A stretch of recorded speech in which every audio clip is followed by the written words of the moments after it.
اے لوگو، اپنے اس رب کی عبادت کرو جس نے تمہیں اور تم سے پہلے کے لوگوں کو پیدا کیا، یہی تمہارا بچاؤ ہے۔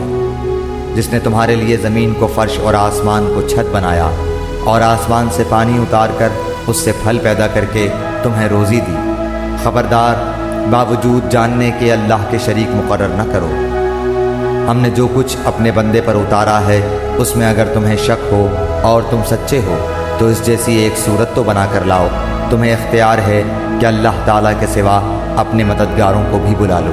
بس اگر تم نے نہ کیا اور تم ہرگز نہیں کر سکتے تو اسے سچا مان کر اس آگ سے بچو جس کا ایندھن انسان اور پتھر ہیں، جو کافروں کے لیے تیار کی گئی ہے۔ اور ایمان والوں اور نیک عمل کرنے والوں کو ان جنتوں کی خوشخبریاں دو جن کے نیچے نہریں بہہ رہی ہیں، جب کبھی وہ پھلوں کا رزق دیے جائیں گے۔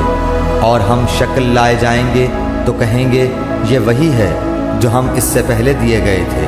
اور ان کے لیے بیویاں ہیں صاف ستھری، اور وہ ان جنتوں میں ہمیشہ رہنے والے ہیں۔